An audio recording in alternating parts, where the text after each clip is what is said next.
Yo, whether you watching this from Facebook, Twitter, click the link in my Instagram, moviepilot.com, or YouTube itself. What up, world? So I just saw Despicable Me 3, the sequel, the threequel to Despicable Me, come out in 2010, the fourth movie in the franchise if you count Minions. Um, I think it's like the eighth release from Illumination Entertainment, man. And it stars the voices of Steve Carell in dual roles. Kristen Wiig, Trey Parker, Miranda Cosgrove, Jenny Slate, Steve Coogan, and Julie Andrews. It is directed by Pierre Coffin, who has directed every movie in this franchise, and Kyle Balda, and he directed Minions with Pierre Coffin. And if you want to get a shout out in my review of Spider-Man Homecoming, stay tuned to the end of the video to figure out how you can do that. You got Gru, you got Lucy, they're married now. There's not really an indication of how long after Despicable Me 2 this is. But they're working, they're spies, they're working for the AVL, just like in the second movie. Lucy was working for them in the second movie. That first teaser trailer on that ship, happy birthday, dear Dan. Yeah, that was my Gru impression, man. That's like the opening for like 5 minutes. That's like the opening sequence, and then the other trailers indicated the aftermath of that. So in the midst of what happens because of that opening scene, Gru finds out he has a long lost twin brother, and Steve Carell also voices the brother, Drew, who he tries to persuade Gru into becoming a villain again. And like they kind of shot themselves in the foot.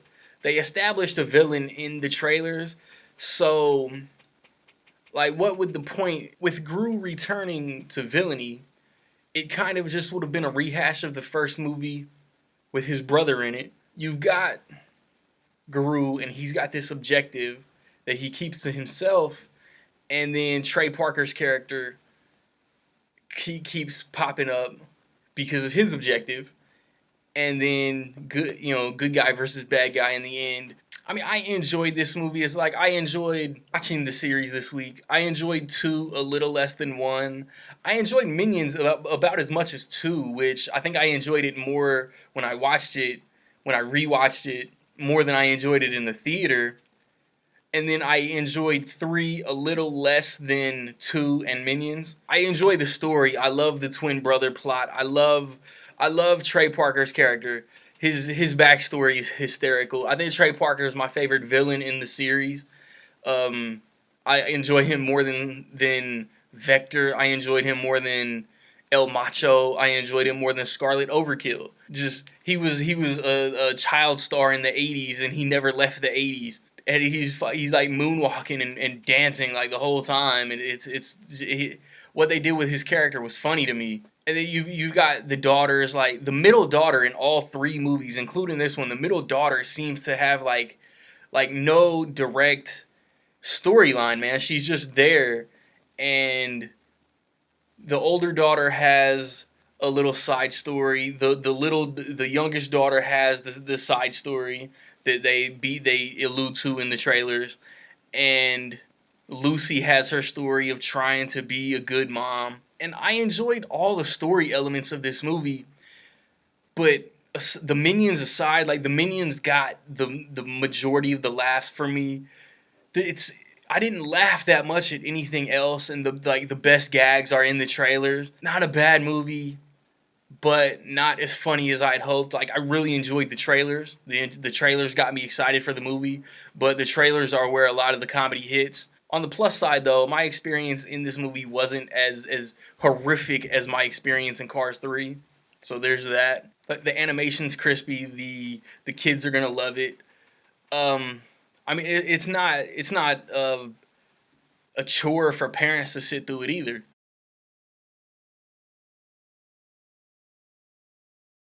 So with all that being said, man, in my opinion, I will say that Despicable Me 3 is solid and a half. Have you seen Despicable Me 3? Of the three Despicable Me's and Minions, which is your favorite, or rank the series? Either way is fine. Um, I think I would go right now. I would go in the order of release, man. Despicable Me 2, Minions 3, and I mean the door is always open. Like they've announced Minions 2, that's coming, and the door for Despicable Me 4 is always open. I mean they really did set it up.